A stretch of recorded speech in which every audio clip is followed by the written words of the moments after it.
शक्रेण संयति हतोऽपि बलिर्महात्मा शुक्रेण जीविततनुक्रतुवर्धितोष्मा विक्रान्तिमान् भयनिलीनसुरां त्रिलोकीं चक्रे वशे स तव चक्रमुखादभीत पुत्रार्तिदर्शनवशाददितिर्विषण्णा तं काश्यपो निजपतिं शरणं प्रपन्नां त्वत्पूजनं तदुदितं हि पयोव्रताख्यं सा द्वादशाहमचरत् त्वयि भक्तिपूर्णाम् तस्यावधौ त्वयि निलीनमतेरमुष्याः श्यामश्चतुर्भुज वपुः स्वयमाविरासीः नम्राञ्च तामिह भवत्तनयो भवेयं गोप्यं मदीक्षणमिति प्रलपन्नयासीः त्वं काश्यपे तपसि सन्निदधत्तदानीं प्राप्तोऽसि गर्भमतिते प्रणुतो विधात्रा प्रासूत च प्रकटवैष्णवदिव्यरूपं सा द्वादशी श्रवणपुण्यदिने भवन्तम्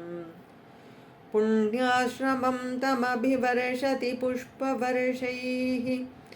हर्षाकुले सुरकुले कृततूर्यघोषे बद्ध्वाञ्जलिं जय जयेति नुतः पितृभ्यां त्वं तत्क्षणे पटुतमं वटुरूपमाधाः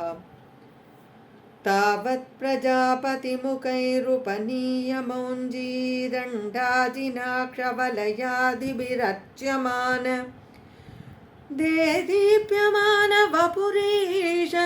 कृताग्निकार्यस्त्वं प्रास्थिता बलिगृहं प्रकृताश्वमेधम् गात्रेण भाविमहिमोचितगौरवं प्राग्व्यावृण्वतेव धरणीं चलयन्नयासीः चत्रं परोष्मतिरणार्तमिवादधानो दण्डं च दानवजनेष्विव सन्निधातुम् तां नर्मदोत्तरतटे हयमेधशालाम् आसेदुषित्वयि रुचा तव रुद्रनेत्रैः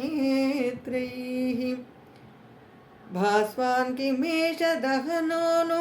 सनत्कुमारो योगीनुकोऽयमिति शुक्रमुखैः शशङ्कीम् आनीतमाशु भृगुभिर्मखसाभिभूतैस्त्वां रम्यरूपमसुरपुलकावृताङ्ग भक्त्या समेत्य सुकृती परिणिज्य पादौ तत्तोयमन्वधृत मूर्धनि तीर्थतीर्थम् प्रह्लादवंशजतया क्रतुभिर्द्विजेषु विश्वासतो नु तदिदौ दिदिचोऽपि लेभेम् यत्ते पदाम्बुगिरिशस्य शिरोभिलाल्यं